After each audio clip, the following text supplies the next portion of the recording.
welcome to class.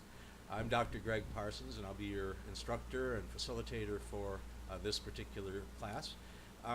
This session is devoted to an overview and introduction to the class.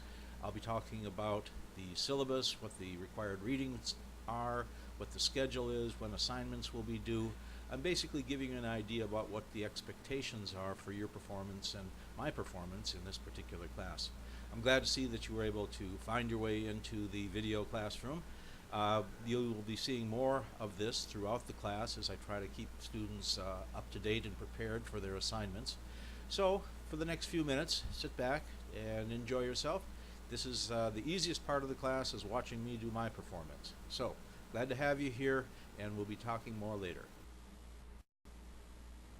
Now, the first thing you always look at when you go into the class is the home page, because this is where I would post announcements. Okay, so whenever you go into your class to start some work, look at announcements, so if anything has changed, you don't want to miss it. Next, here's a little bit of information about me, and rather than spend a lot of time talking about what you can read there, I think this will serve as an introduction biography for me, and similar to what I'd like to see you put in your introductions, so that we know how you prefer to be called, what your nickname or name you want to go by, a little bit about your background, what you're looking forward to with your DBA, and so on. Just a little bit of information. Let us communicate more freely. The other thing to pay attention to is your advisor. Now, many of you may have gone through this before, so I don't want to spend a lot of time on it.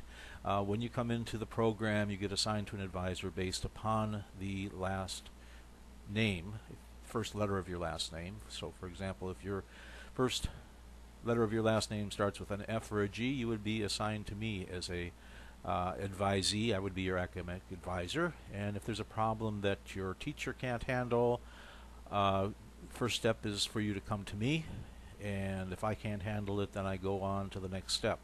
So you should know who your advisor is, and rather than going back to your admissions counselor, now that you're actually in the program, come to your academic advisor.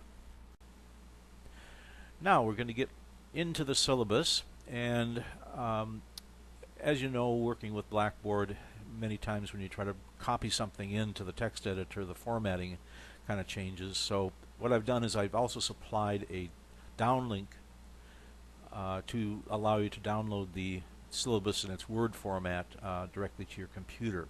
But it's listed here also, and we'll be going by this to talk about the assignments. First of all, what the course materials are, you should have your APA manual available, and also we have a couple of suggested textbooks, Management by Hitt, Black, and Porter, and also The Evolution of Management Thought. These are currently being carried in the graduate school library. Grading system is the typical Kaiser ABCD based upon 90s, 80s, and 70s, and less.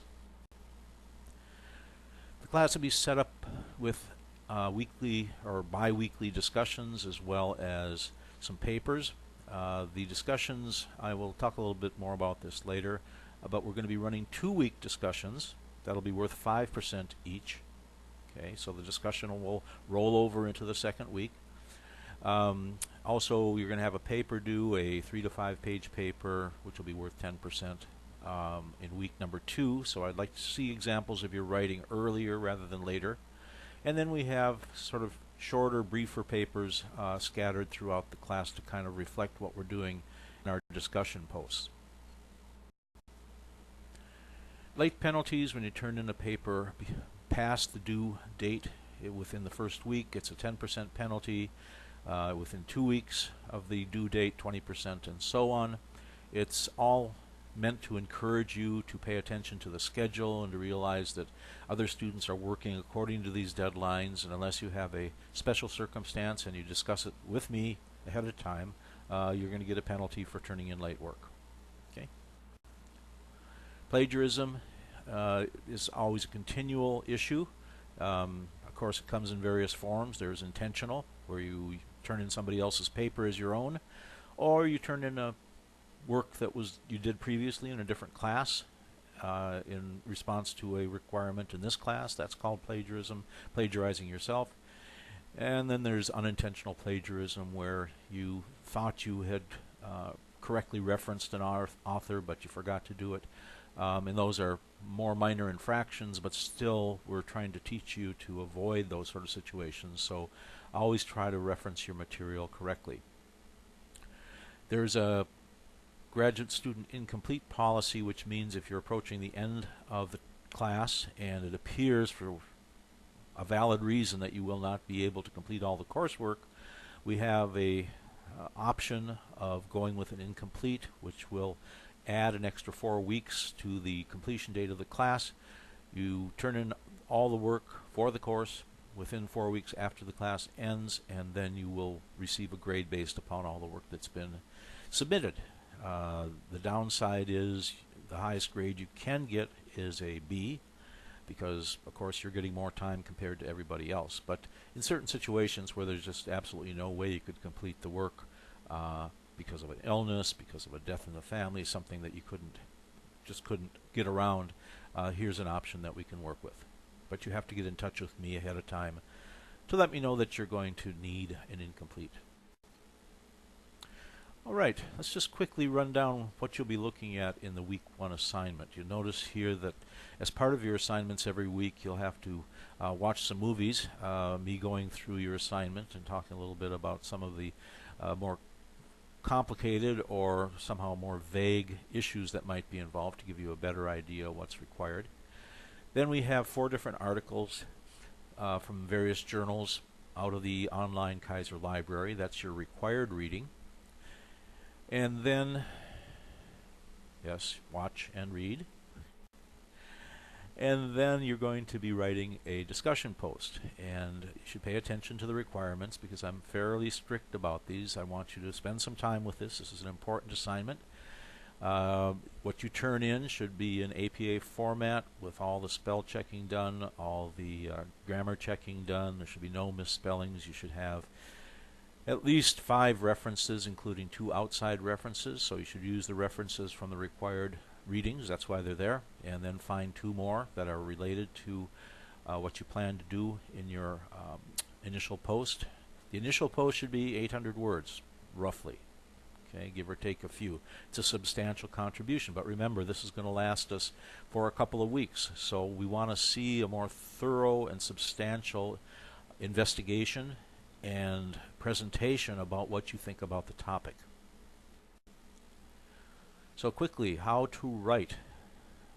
First thing you do should make sure you understand the assignment. That's why I put the videos together, to explain in more detail what the assignment is asking you to do. If you have additional questions, get in touch with me. Use Ask Questions in the classroom, or send me an email or phone or text me, and the information is in my biography. Read the required information, the journal articles that are set as required. I expect to see those referred to directly and referenced in your initial post. Then plan to how you plan to respond. Come up with an idea about what your approach is going to be to this particular topic. And then you're going to need to go back to the library to do some more research and find additional references. Now we get to the writing part of it. You should write in Microsoft Word. You should use the spell checker, grammar checker. You should proofread your work. You should revise your work. You don't turn in a draft form. When you are happy with what you've got, you turn it into Safe Assign Draft. Review the matching percentage. Change what's necessary to lower the matching percentage down to around 20% at the highest. Submit to Safe Assign Final, and these steps are important because I run a report on all the discussions to make sure that you're using Safe Assign. And then finally, when you're finished, you copy the final draft of your assignment into the text portion of the discussion thread. So how are we going to do that? Well, when you're ready to go, you got your finished submission, your finished initial post. Click on the week 1 discussion. That'll bring you here. Now we're assuming that you've already done your Safe Assign Draft and Safe Assign Final. And then we're going to put it into the week 1 discussion, so we're going to click that. That'll bring you here. Now, before you run and click on the discussion 1 week 1 link, I want you to create a new thread. Okay, so rather than put it in with everybody else's, you are going to post your own thread. Push create thread. That'll bring you here. You'll need to put a subject in. You could do week 1 posting. You could talk about what the assignment is. Whatever you want to put in there is up to you. And then you copy and paste your Word document into the text portion. And when it's there and you're happy with it, submit. Just that easy. Now when we get to the response posts, the whole idea with responding is to develop a discussion, which means that you need to talk about what the person wrote. You can say nice job, but if that's all you say, that doesn't do anything. The person says thank you and the discussion is over. Really what we're looking for is to comment upon what the person wrote. For example, you might say, oh, well, I thought what you wrote about the scientific management area was interested, but I don't know that Taylor's views are applicable in today's workplace. A lot of people have said we've moved beyond that. And then you could quote the other people that you're referencing. And then you ask the author, maybe you could give us some examples of what you're talking about. That would require the initial person to respond with some examples. And then we would carry on the discussion. Now your response posts can be short. They don't have to be another 800 words. They could be like a normal conversation, but I will be looking to make sure that we stay on topic. They don't have to follow APA. You can write them directly into the Blackboard text editor, which saves you a whole lot of work about going through Blackboard and then cutting and pasting. And you do not have to use an additional reference in every single response post. However, if you are supporting your opinions with information from other published authors, then you better put a reference in there to indicate this isn't my idea, this is so-and-so's idea. The objectives is to, number 1, demonstrate that you're doing the readings that are assigned. So I should see direct references to the material out of the assigned articles.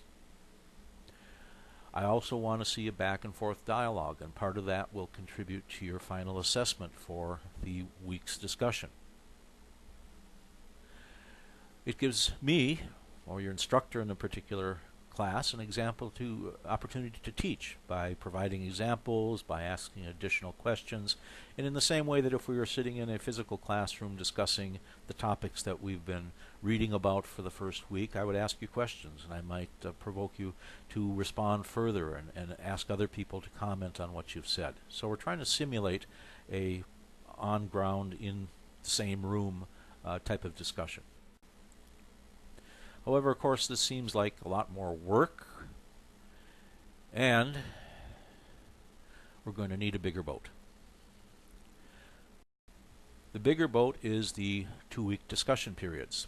So your initial post will be submitted in weeks 1, 5, 7, and 1, 3, 5, and 7, excuse me. And then the discussion will take place over the next couple of weeks, and then you'll get a grade for the 2-week discussion period in weeks 2, 4, 6, and 8. That will give us time to read what other people have said. If they're posting on Sunday, then you're going to be able to see, how people responded to what you wrote on Sunday. I found that in the 1-week discussion period, we were just losing a lot of good opportunities to discuss things just because of the time constraints upon when people could actually get into the class. Now, there will be additional information and assignments in the 2nd week. However, they won't require this full 800-word APA format for the submission. As I said earlier, there are some papers going to be assigned. They are not long papers, but they cover a variety of subjects, and they give me a chance to respond on a more frequent basis to your work and give you feedback. First paper is going to come up in week 2, so as you're starting to do your week 1 preparations and readings, you should think ahead about, well, what I'm reading about and thinking about now, how would that fit into a paper that I'm going to write in week 2? You should not throw things away that are going to be useful in a week or two, and this course is going to be more or less comprehensive, that everything will apply all the way through the class. So the keys to success for this class, first of all, of course, don't freak out. You can do this. This is set out, so I'm going to walk you through it. I expect you to have less success, less achievement in the beginning, but as we proceed, you should be able to improve, and that's the whole idea. That's what learning is all about, which is improvement. Be sure to manage your time. Now you'll find that as you get into the journal articles, they take more time to read. It may take several reads before you totally understand and are able to comment comprehensively with understanding on the particular article. Okay, so when you get into your journal articles, you want to take notes, you want to highlight things, you want to really make sure that whatever you understand now you'll be able to use in the future. I would suggest, based upon that you start a folder or a list, however you do it, whether you do it on a computer or you would do it with index cards, but you start cataloging the articles that you've read. And you would want to, of course, pull the information necessary so that you can do an APA reference in the future if you use it, a short summary of what the main points of the article were, and then some keywords that if you put it in the computer you could search to find all the articles related to this particular topic. Okay, that'll be your own private library of references.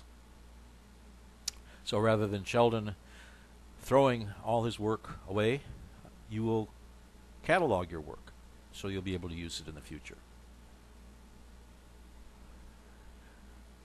Plan to stay active in the discussions. Don't ignore a question or a comment. The way the discussions are going to be run is back and forth dialogue. You will be talking to me, talking to your classmates, and so it's going to be different. That's my intention, is it's going to be different.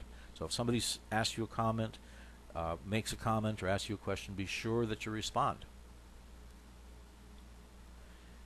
Everything in the discussion is fair game for commenting, and I'll be watching and contributing my own ingredients to make sure the discussion goes as planned. So, as we wrap things up, and a couple more keys to success. The videos that I'll be supplying are there for a purpose. They're meant to help you, so I certainly hope you pay attention to those and look at what I'm talking about. Also, we have other help available in the Grow Studio, the online writing studio for graduate school. If you are not aware of that or haven't used it, that may be something that would be useful to look into, and I'll talk more about how to do that later. When I write comments and suggestions on your papers or in your discussion posts, I expect you to pay attention to those. If you don't understand what I'm getting at, ask me a question. Come back and ask me, what did you mean by this? But if I don't get a question, I assume you've read the comment, and I expect you to attempt to improve in the areas that I say need improvement. Okay? That's the whole idea. That's the whole idea of my part of the job of reviewing your work, is to give you ideas of how to improve it. So think about it before you go on to the next assignment. Study as you're writing a paper. Study the previous paper and see what I wrote on your paper. Make sure you're taking care of all the issues that I addressed. And of course, this brings us back to the idea of don't be afraid to get in touch with me and ask questions. You can use ask questions in the Blackboard. You can use email. You can use my phone. You can text message me. There's no issue about getting in touch, and rather than 2 o'clock in the morning, as long as you try at a reasonable time, I will get back to you as soon as I can. So rather than our little friend here who's totally confused by the situation and doesn't know where to turn, you can always turn to me, and I'll provide an answer or find an answer for you. So that wraps it up for our introduction and overview. If you have any questions, get in touch with me. And I look forward to our class together, and I look forward to seeing your work. So until next time, goodbye and good luck.